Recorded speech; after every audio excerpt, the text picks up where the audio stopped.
Importante esta oportunidad, este contacto para explicarle al mundo entero lo que ha venido ocurriendo con nuestro país y que desde la llegada del presidente Hugo Chávez a la presidencia de la República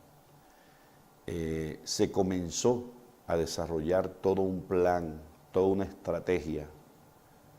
por parte del imperialismo norteamericano para intentar detener el proyecto bolivariano que planteó Hugo Chávez al pueblo venezolano. Por eso desde el año 2000,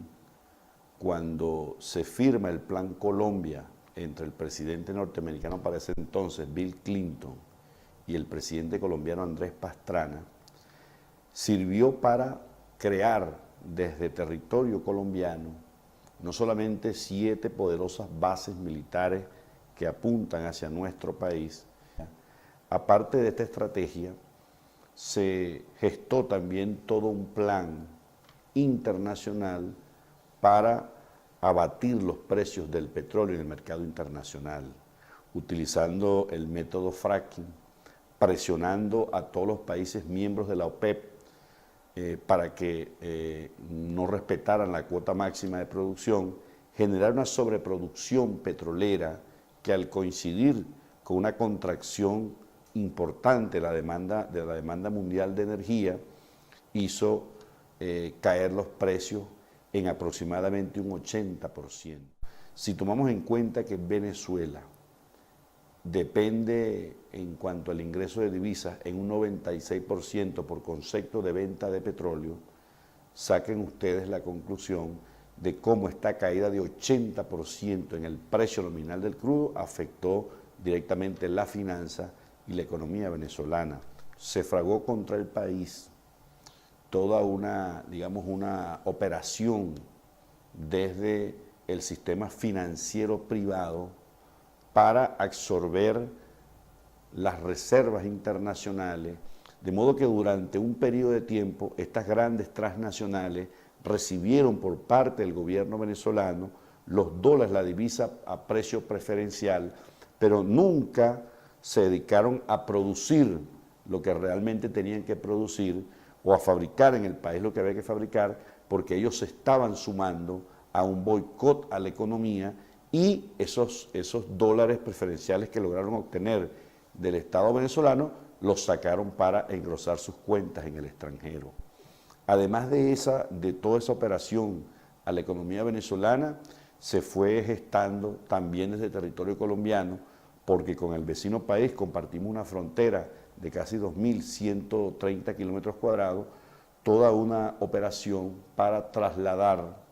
grupos de paramilitares de las autodefensas a algunos estados fronterizos y algunos estados cercanos a la capital de la República para, a partir de la presencia de estos grupos paramilitares y en contacto y en alianza con las bandas criminales, generar toda una situación de desestabilización, de terrorismo, de violencia, que a lo largo de todo este tiempo se fue perfeccionando.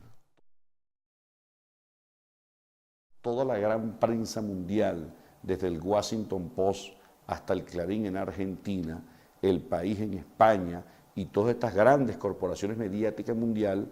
se centraron en desarrollar toda una campaña de desprestigio, de manipulación, de desinformación acerca de lo que realmente estaba ocurriendo en el país. De modo que toda esta gran operación se combina además con el bloqueo financiero internacional. Se generó una manipulación del índice riesgo país que aun cuando Venezuela, cuando la República y sus empresas, en este caso PDVSA, cumplían al día con el pago de deuda, de intereses y capital, no obstante de pagar al día todos los compromisos, el índice de riesgo país era manipulado, elevado, y de esta forma lograba el sistema financiero internacional no prestarle dinero al país, que no es realmente una crisis humanitaria como la han querido vender a través de los medios de comunicación, sino que ellos han creado situaciones de boicot a la economía, porque recordemos que en Venezuela el 70% de la distribución, de la comercialización,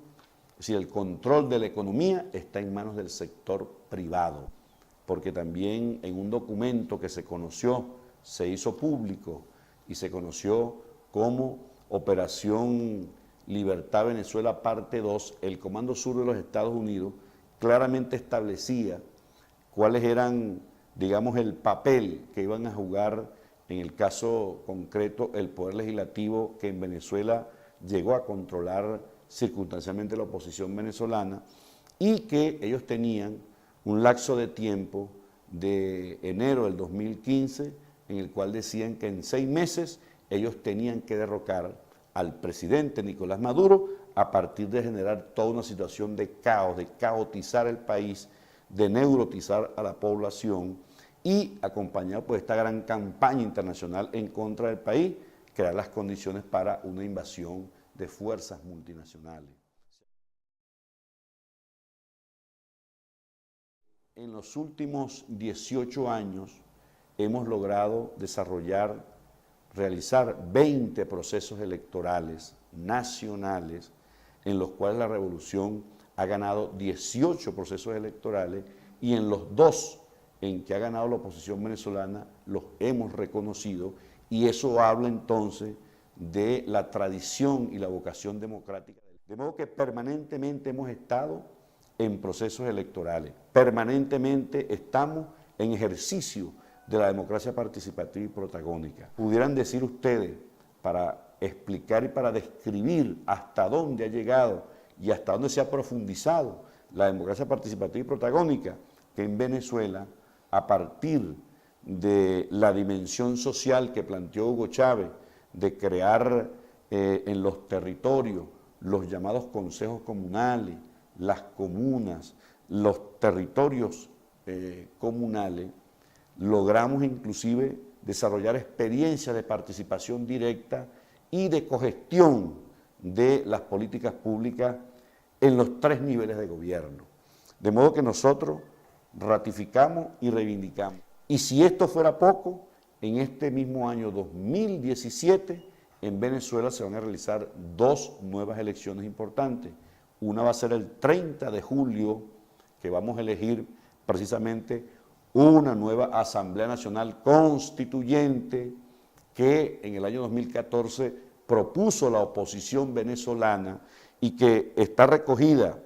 en el artículo 347, 348 y 349 de nuestra Constitución, de que hoy en el país se han construido de manera gratuita para que pueda acceder la población más vulnerable de la sociedad venezolana por una vivienda digna. Hemos llegado a 1.600.000 viviendas de manera gratuita, hemos llegado a más de 3.300.000 pensionados, hemos acabado con el analfabetismo en nuestro pueblo. Venezuela hoy en día, a pesar de todos estos ataques brutales que hemos recibido en 18 años de revolución apenas, tenemos la segunda tasa de escolaridad universitaria más grande del continente, solo superados por Cuba, y la quinta a nivel mundial, que hemos logrado índices de desarrollo humano importantes, que hoy hemos logrado ampliar a 100% la cobertura de la misión Barrio Adentro, que contempla llevar la salud gratuita a todo el pueblo venezolano sin ningún tipo de discriminación, y más de 25 misiones y programas sociales que nos han permitido, de alguna manera, a pesar de los ataques a la economía, de esa campaña de desprestigio y manipulación, que sigamos haciendo aumentos salariales a los trabajadores, que tengamos hoy una cifra de desempleo que ya está bajando de 6% de la población económicamente activa, y la necesidad y el porqué de esta Asamblea Nacional Constituyente tiene que ver con el logro estratégico del objetivo de la paz, donde vamos a escoger 540 constituyentistas de todo el país de manera directa, secreta y universal. En fin, vamos a lograr sobre la base de un amplio diálogo político en nuestro país con el objetivo estratégico de lograr la paz y además transformar el modelo económico que nos permite superar el rentismo petrolero, es que nosotros vamos a convocar a esta Asamblea Nacional Constituyente. Decirle al mundo entero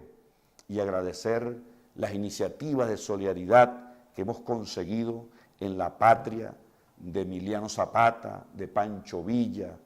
del presidente Lázaro Cárdenas, del presidente Benito Juárez, porque realmente en esta tierra de grandes acumulados de luchas históricas por la tierra, por la independencia, por la soberanía, hemos logrado